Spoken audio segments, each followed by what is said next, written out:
நாடகத்தின் தலைப்பு உழைப்பே உயர்வு.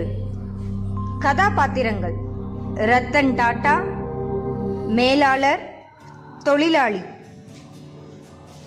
காட்சி 1. ஜாம்ஷெட்பூர் தொழிற்சாலை. ரத்தன் டாடா ஒரு சாதாரண தொழிலாளி உடையில் எந்திரங்களுக்கு இடையில் வேலை செய்து கொண்டிருக்கிறார். யாருப்பா இது? இவ்வளவு பெரிய குடும்ப வாரிசு நம்ம கூட சேர்ந்து நிலக்கரி அள்ளி போட்டுட்டு இருக்காரு. ஆமால, இவரு அமெரிக்கால படிச்சுட்டு வந்தவர். இவருக்கு ஏசி ரூம்ல உட்காந்து வேலை பார்க்க தெரியும். ஆனாலும் எதுக்கு இப்படி கஷ்டப்படுறாரு? ரத்தன் டாடா அவர்கள் அருகே வருகிறார். கைகளில் கரை படிந்துள்ளது. நண்பர்களே, ஒரு தொழிலை பற்றி முழுமையாக தெரியாமல் அதை வழிநடத்த முடியாது. நான் கீழே இருந்து கற்றுக்கொண்டால்தான் உங்கள் கஷ்டம் எனக்கு தெரியும். அப்போதுதான் நம்மால் சிறந்த நிறுவனமாக வளர முடியும். காட்சி 2. மும்பை தாக்குதலுக்கு பின்.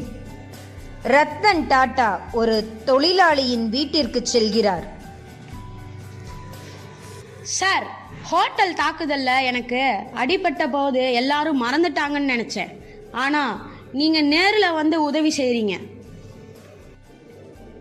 நீங்கள் என் தொழிலாளி மட்டுமல்ல, என் குடும்ப உறுப்பினர். உழைப்பால் உயர்ந்த இந்த நிறுவனம் உங்களை ஒருபோதும் கைவிடாது.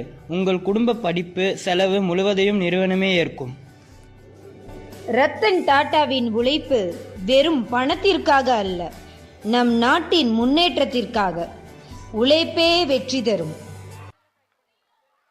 உழைக்கும் வரைதான் மனிதனுக்கு மதிப்பு.